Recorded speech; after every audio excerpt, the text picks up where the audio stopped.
welcome to the 4th Annual Guild of Music Supervisors Conference.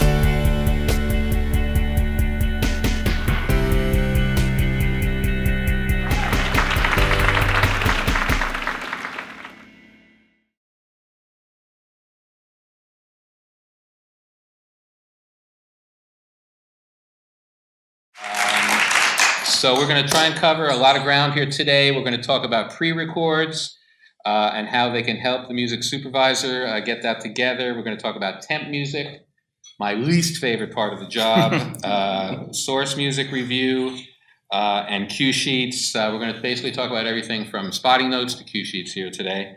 And we're going to start talking with Jason about pre-records and when you get started with that, when the scripts come in. Can you give us a little rundown on your process in dealing with pre-records and what the music supervisor can do to help that process along? Of course. So one of the things that happen as in our line of work is that the music supervisor calls us in a panic the night before a shoot saying, I'll demonstrate. saying, I need this track with clicks, or I need this track as a thump, or they need this track recut, and they're shooting tomorrow, and I don't know who to send this to, and please God help. So what I'm hoping to do here today is help avoid that on your projects. Actually, before we do, show of hands, who here is actually music supervisors? Awesome. Who wants to be music supervisors? Very cool. And why? And why? What about music editors? Anybody interested in music editing? Okay, cool. And just here because of the free food? Yeah. Okay, good. So I think this will help all of you.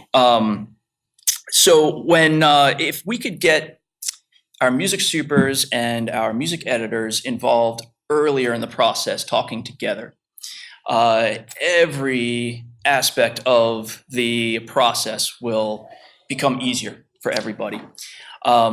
So the first thing that happens in a shoot, before a shoot, is you get scripts, right? Music editors don't usually get the scripts. Music supervisors do.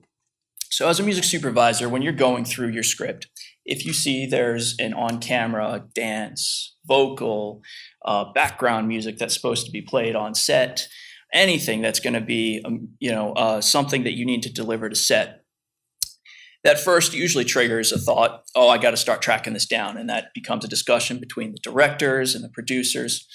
But the music editor is always left out of it until they realize, oh, how do we play this back? So when you start talking with your director, if you contact the music editor first, loop them in, say, hey, this is what's going to happen. It shoots on this day. We're going to have 4 tracks that need to be prepped, and it's going to be this type of scene. We can then start coordinating everything for you. We can start talking to the production sound and find out, hey, what do you actually need? Do you have a Pro Tools session? Do you need a 2-track, a little stereo MP3, or a WAV file? How do you need that prepped? And we'll start getting information from the production sound guy who's actually going to be the one hitting play. There are different aspects to what you prepare. If it's a dance scene, you're probably going to want a thump track. Anybody know what a thump track is? No. 1. Okay, cool. 2, it's hard to see. Thump tracks is a way for the music to still play on set and them to record dialogue and the dialogue to not have the music in it. That's 50 hertz. That's a real low tone, like what a kick drum, low kick would sound like, right? And the reason why we do that, and they've got big speakers that can play that back and you actually hear it louder. The reason they do that is so that they can actually talk like we're talking, and they can have a mic recording everything. And then they can take that production dialogue and bring it to post. And when we mix it, they can just filter everything out with EQ above 50 hertz. And that little thump goes away and you've got nice crystal clear dialogue. You're not tied to the music that was pitched on set. Because who knows what happens? The producer throws the music out, or the music's no longer licensable. There's 1,000 little things that could happen. And if you don't have that thump track and they just hit play and they play that music, you're stuck with that music. And you either need to now reshoot your dialogue or you need to license that track. And everybody knows the headaches that can get involved with that.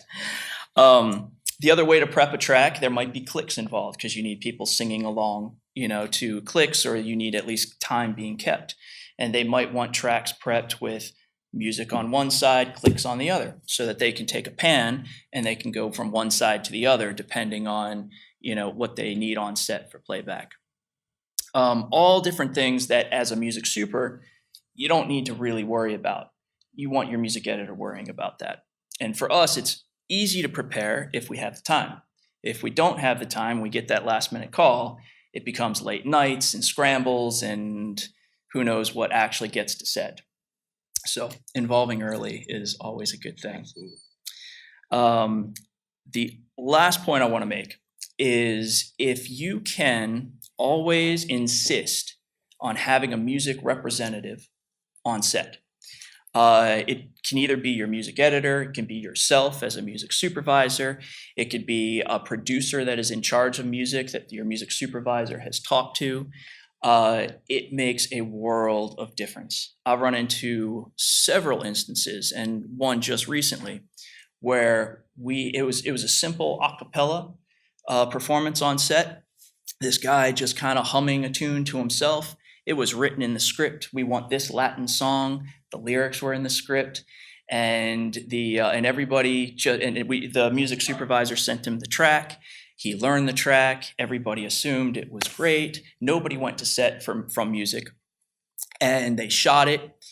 It went through post, and at the spotting session, our music super said, "That's not the right song." And we found out that the song that he sang was a very popular tune in Latin America from a performer, the writer that's considered like the Elvis of Latin America. And the song was $60,000. The song they had originally pitched was running them, I think, 15. So we actually had him re-sing. We had to rematch sync, and we actually did a pretty good job of it. And we played it back for the producers, and the producer said, "You know what? It's not the same. I'm in love with that song." Ouch. And we had to cut a deal. And they, the music supervisor was about, I think, 2 years off of his life in actual years. But he spent, a week on the phone and ended up getting the song, spending a lot more money. We were over budget. Nobody was happy except for the producer. So that being said, getting the music editor and the music super involved early in the process makes everybody's lives easier. It also ensures that what's shot on screen, once it gets to post, is what's being expected by everybody, and there's no surprises. Very good. And you also suggest always using waves instead of MP3s, the high-res files. That's true. Yeah, a lot of people don't know. They just think waves versus MP3s is just quality. But when you get into film rates, it's not quality, it's actually timing. And so if it's just a background, something that you're not really syncing to, it's not a big deal. If it's something that's going to be an on-camera performance, never send a wave to set. Never send an MP3 to set. You always want a wave, because once it goes back to post and they start cutting to it, they'll use the track that was sent to production. And then once it comes to us and we start finaling it, we'll swap that track out for the best sounding track, the wave, the high res. And what we always find is that the MP3 and the wave never match. So in timing. So what we have to do is we have to start manipulating the wave and its tempo to actually sync up with what was originally sung to or danced to or performed to. And it ends up compromising the quality. So that can be avoided just by sending your high res right up front, especially if it's a track you're going to use anyway. I didn't know that myself. I'm learning things on this panel as well. Thank you. We're going to move on to my least favorite aspect of music supervising. Fortunately, I don't have to do it that often, but especially if you're working on pilots or very beginning of a show, it's the temp score, which just saying it gives me shivers. But as always, I lean on my music editor friends, who are my best friends on the project. and let them take care of it. And Stephen, maybe you can tell us a little bit about your process in temp scoring a show or Sure, movie. sure. And feel free to jump in and we'll have a back and forth. All right.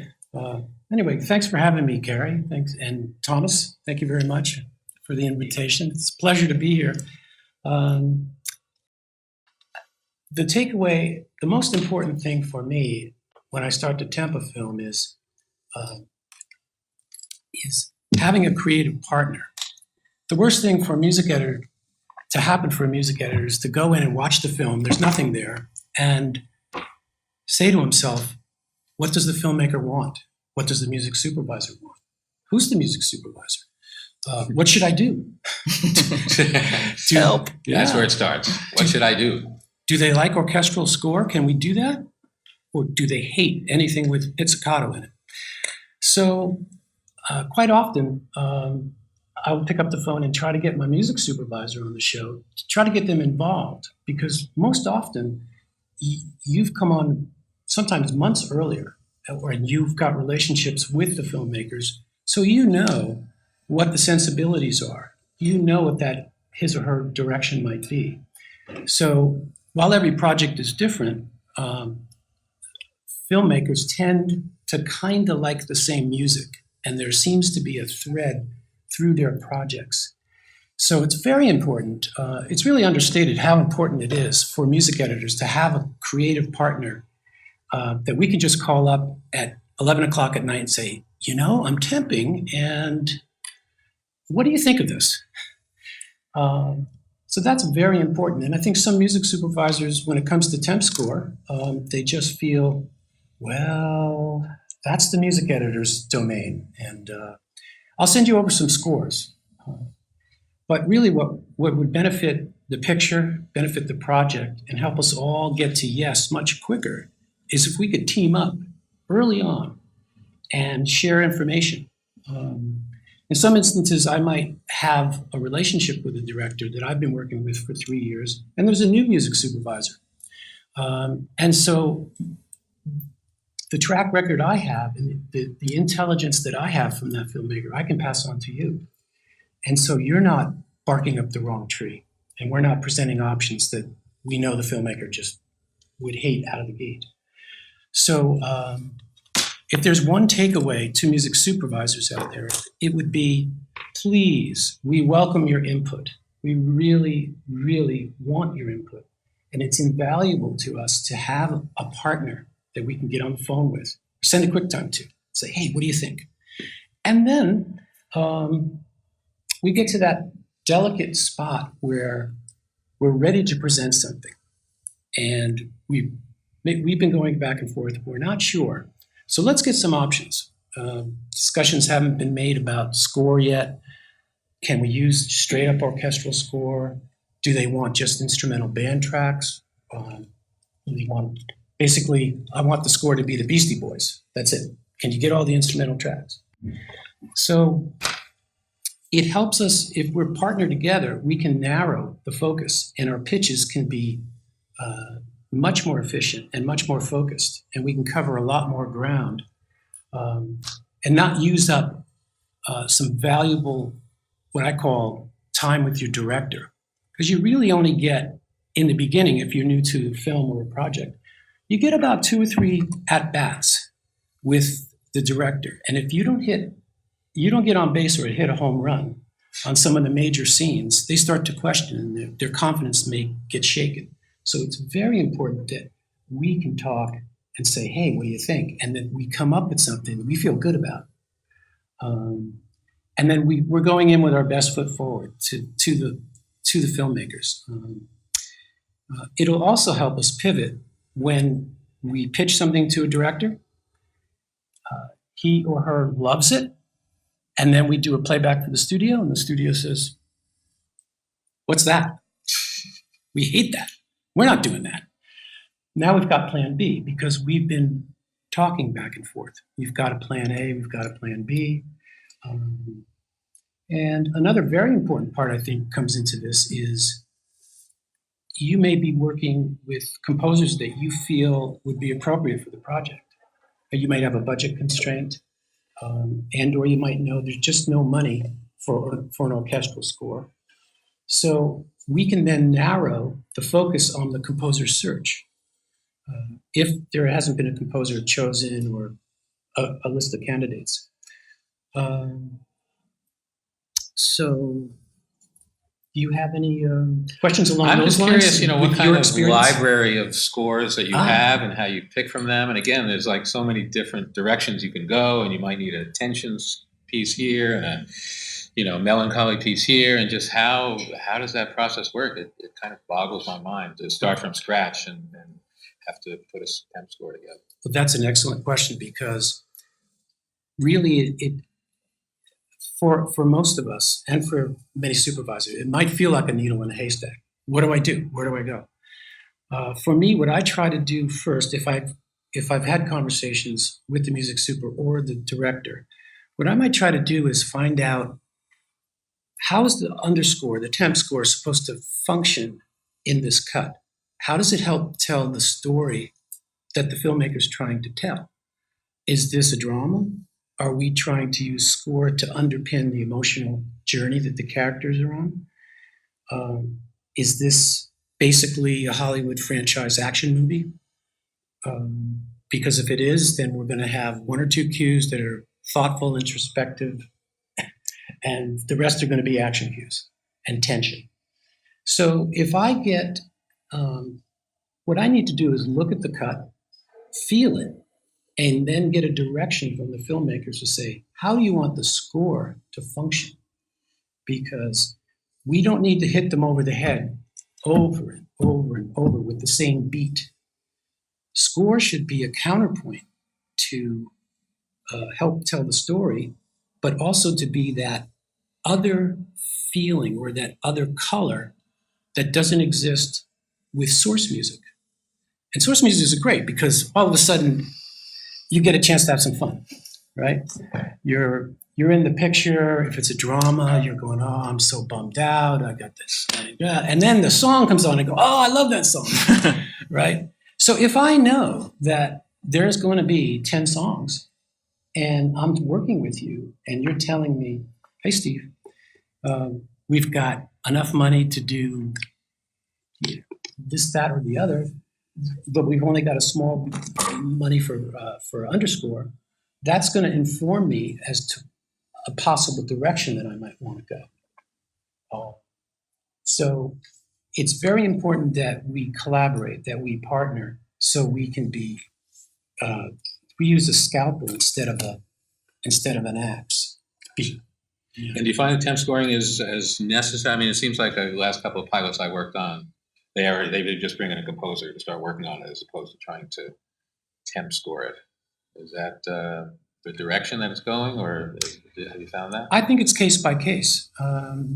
Sometimes they do have a composer, and in those cases, they always bring the music editor on much too late. So music supervisors out there or music departments, please ask to bring the music editor on earlier because it makes everyone get to yes a lot faster in the process. But if they don't have a composer, then they may not have a direction. If they have a composer, then they've thought about this and they're thinking, I like this work. Yeah. Her work. That brings up probably the last important topic today, and that would be cutting score, maybe developing a score for the entire film or project from instrumental tracks.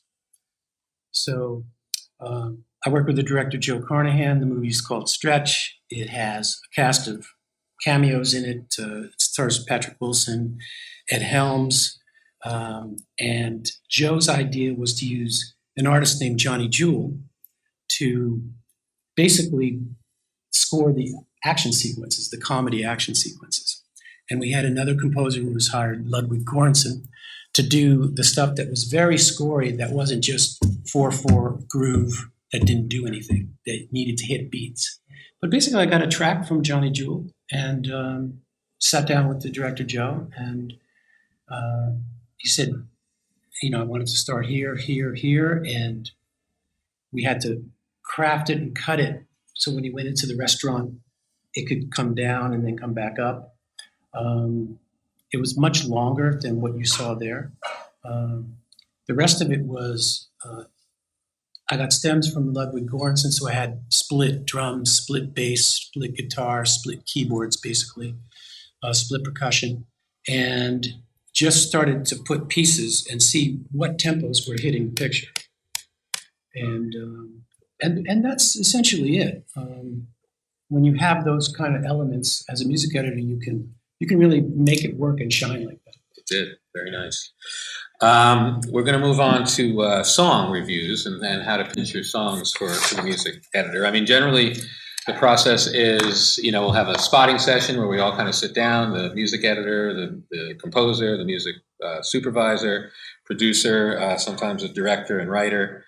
And we go through scene by scene. And if there's a scene where we're going to put a song in, we'll get a little background on what the producers are looking for that scene. And then as a music supervisor, I go back and try and creatively find the perfect song for the scene.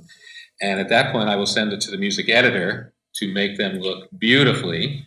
And maybe you can tell us the process at that point. Because again, my best friend on the team is my music editor. And like I say, I might pitch a song, and it's their job and their talent to make it fit like a glove and make it shine. So maybe you can tell us a little bit about how you prefer to get songs, or how you want to work with your music supervisor in that situation. Sure. You and I worked on Those Who Kill together, and I know short-lived. Also with Johnny Jewel, actually. Yes. And I know your process well, and I wish that all music supervisors used your process. What can I say? Because that is, you guys start pitching sometimes even before we spot. You get the call from the director or the producer to the film editor, right, saying, "Hey, I need something for this scene," or "I just even need some source music for this." And so folders start getting thrown together and just sent off to the ether. And sometimes it makes its way into the hands of the assistant editor, who then cuts them into some semblance, however they think it's best. Now you have an assistant editor making music choices for you. And then they show it to the director, and the director throws it all away, saying, "No, I need better tracks." And you're like, "But those were my best tracks." And they usually get thrown out because they weren't presented correctly. If you start including your music editor, like Gary likes to do, instead of sending directly to editorial, you send it to the music editor first. And what we do is we take it, and we'll take the bin of music that you just sent us. Hopefully you've listened to it and maybe even watched it against picture. And there's a handful of real gems in there, like 5 to 7 tracks we're talking about, right? We'll take those and we'll put them up against picture, and we'll cut them. We'll find like the perfect way that song falls rhythmically, structurally against the way the picture is currently cut together. It helps out the picture editor because now he doesn't have to recut picture because we've manipulated the music to work against it. It helps you out because when it goes over to the edit bay for the director to see, it will be presented in a way that is almost already mixed. We always send them a mixed version and an unmixed version. And the mixed version is pretty close to what they're going to hear. And it gives them a way to make a real intelligent decision on, that music's right for my picture. And 9 times out of 10, when we're involved, we find that there's only 1, maybe 2 rounds that you got to go through to get to a yes. Where sometimes when you're just throwing bins of folders at them, you might pitch 50 some tracks before they find the gem. Hopefully not. But yeah. I try not to overload the music editor. I mean, usually 5. I don't usually send more than 5 at a time. Bless you. Yes. On average, because also the producers don't have time to look at that many clips. It's very true. And again, when you're cutting it up, you might take the instrumental part and move it to the beginning, and take verse 2 and move it to verse 3, and just kind of manipulate it so it works perfectly. Yeah. And again, when you're pitching it to the producers, they don't have time to see how it would look if it was cut right. Right. So. And what's fun is once we are done cutting it, instead of us just shipping it off, we usually send it back to the music supervisor, and they get to watch it down and then make an intelligent decision on, okay, that really wasn't working as well as I thought it would. Right. And then you actually see what you're sending your director already cut to picture against a QuickTime, so that your vision is fully realized. Well, I thank you for all that work, all of you guys, for doing that for us. Let's see, where shall we go next? Source for song show. We talk about spotting notes? Yes, definitely spotting notes. So at these spotting sessions, we're all kind of looking at the show, and the music editor is taking spotting notes, which he'll then send around to everybody, and that is sort of the roadmap for all of us to kind of continue, both the composer and the music supervisor. Yeah. I brought an example of it, if you want to put that up. Spotting a show can be as detailed as sitting down with your sound department, your music department, your director, your editors, your executive producers, everybody in the room at once, and talking all about what is needed for the picture. It's the best in all worlds because everybody can talk about it together, and sound can work with music, and we can get the director's vision and the executive producer's vision. And when those two visions don't match, we let them duke it out until something comes out with a good direction for us. Sometimes spotting sessions could just be everybody sitting, like just us and the editor just sitting there watching the picture down and him communicating notes that he's been given in the past. And sometimes you don't have them at all. In all of those situations, we create something like this. And it comes in different forms, but this is a good example of it. It's got all the things you need. On the left column, you've got your cue numbers, and that's important for music supervisors to follow. If you don't go off the cue numbers in the spotting notes, then cues start getting confused. And something that's called 1M01 here might be called 1M3 on something else, and then things aren't matching and there becomes confusion. And we want to avoid that. You've got the names of the tracks, you've got who it's assigned to, you've got your ins and outs, your start times, ins and outs. You've got your length, you've got what's used in the temp, if there is a temp. You've got then a notes section, which is basically what's being said in the spot. And the music editor is taking all of that info down. So that way the music super and the composer are kind of free to just talk and really focus on the picture. And then they can always refer back to these notes. And like you said, it's a full roadmap of where we're going to go from start to finish, from the locked picture all the way to, the final dub. And we keep track on what's been pitched, and we keep track on what's approved and what still needs work, and it all goes up in those notes. I run into situations where music supers don't even look at the notes we send them; they have their own, and that's enough for them, and it gets the job done. But there tends to be confusion sometimes because things don't match always. And then they also forget to tell us about things like, oh, hey, this cue's been approved, or this song's been approved. And so what happens is we need to then go digging and figure out, a couple days before the dub, hey, what are we doing with this stuff? Where are we at? So if everybody's following the notes and they're updating themselves, we tend to use a Google Doc so everybody can access it and it's live, changes. It just gets everybody there in one piece instead of problems. To give you an example from a show called Better Call Saul, and it's this season of it. And one of the opening of Act 1 in this episode, we have one of the characters walking through a compound. And he walks up to this compound and there's guards at the gate, and he walks in and he starts walking through this compound. It's nighttime and there's a party going on, a bunch of drug addicts, and there's the main compound, and there's three different rooms that the camera walks by. It's all a one shot. It's beautiful. And when we spotted it, it was all silent. The producer said, I want music coming. I want a global party going on. I want music over the whole thing. I want source music coming out of each room, different styles to give everything a different flavor, all over top of the main party music that's in the main area. So that's now 4 tracks that we need to find. And then he said, oh, and then there's a time cut when we cut to later in the night and he's walking away from the compound. He gets into a car. That's a 5th track. So within this 2-minute scene, we've got 5 different pieces of source that need to be found, all that need to play together. And, and me and the music supervisor got together and kind of scratched our heads and said, how do we present this in a way that's going to be, anything cohesive? Because otherwise they're just, shooting in the dark, picking tracks. There's a way to organize the files so that they had the ability to see the files together, which me and the music super picked which tracks would play together. We presented 4 quick times, all 2.5 minutes, easy to watch, all with different songs that can go, and it has the name of the songs. Then we sent them waves that were mixed and unmixed. The mixed waves were the way that the quick times were, but we also broke them out into each song.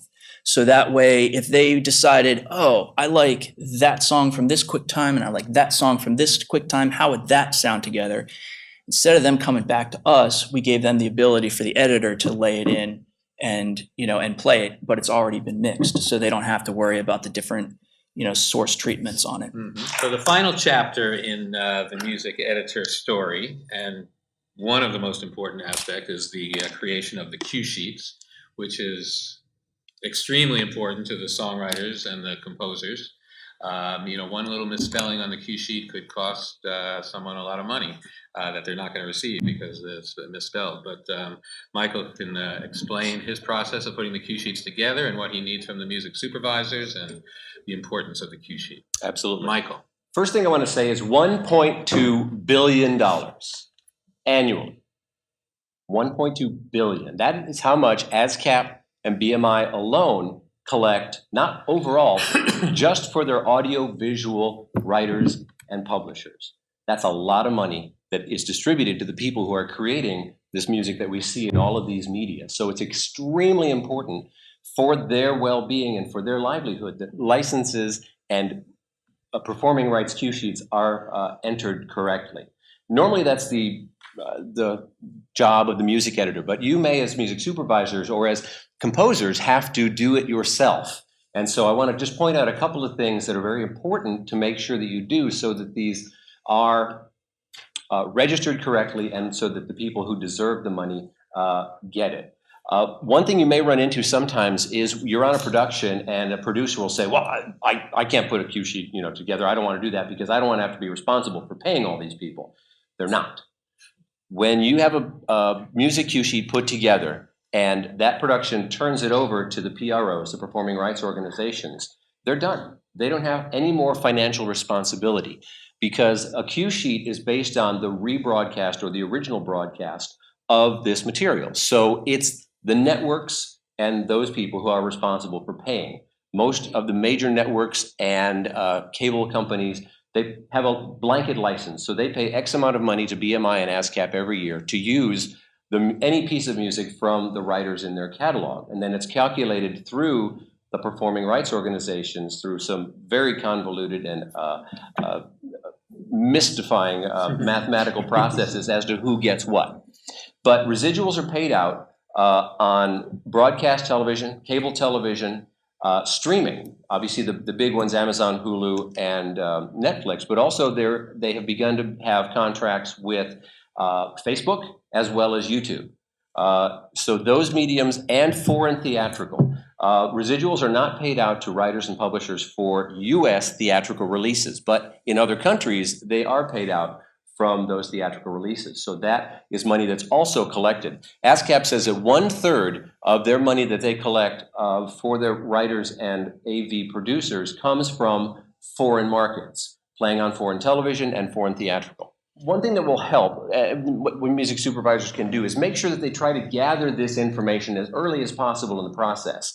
I sometimes feel like I'm the guy at the end of the parade sort of sweeping up all the ticker tape because everybody's done with the dub, they've all high-fived, they all walk away, and then the music editor is in charge of sort of gathering this final information, highly important information, to distribute, where this money is going to go. So it's important for you people to get that information as soon as possible and get it to me so I have it at the end and can put all of this together. Sometimes there's a music department at the network or the studio who's doing this.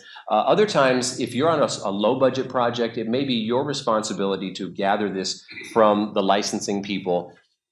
Double-checking spelling, as Gary said, is highly important. And something else which is extraordinarily important is percentage splits. So the basic information on a cue sheet, if you don't know, and it's very similar to what was shown by Jason earlier in terms of the spotting notes, is the cue numbers, the titles of them, the composers, the publisher, the performing rights organization that those writers and publishers belong to, the usage, and the duration. If you'll notice in the composers, in this particular case, there are multiple composers on things, and so the splits have been put on there. If you look at this song, The Touch, it's quite a bit more complicated because there are not only composer splits, but there are different publisher splits, even down to 5% for certain publishers. If a performing rights organization gets a cue sheet that doesn't have the splits on it, they will just evenly distribute it among however many people there are, which would be unfair for the way these writers and publishers have distributed it. So please make sure you get all of that information entered correctly. Usage. There are 4 basic usages: background instrumental, background vocal. Those are things that are just playing the background. You don't see visual, vocal, and visual instrumental. Obviously, you see that source as someone singing or performing live. But then there's also subcategories which are important in the calculation because you could have something that is an end credit or a main title or a logo. So if those are included in the cue sheet, that is a different amount of money that those people will get for that. So if it falls into those categories, it's very important to make sure those are listed as well. As a good safeguard, it's always good to have someone else look over the cue sheet. If it's a studio or network music department, great. If you have created it, I will almost never create a final license. I always put on the top preliminary. And I turn that over either to a music supervisor to check against their records or to a network or to the people who actually created the license. And that's then what gets filed with the PROs.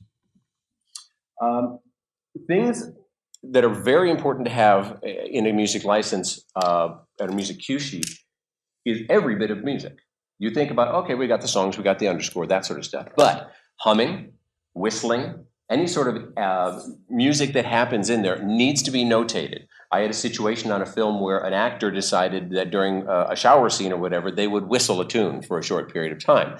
So what had to happen was I had to send an audio clip of that to the network.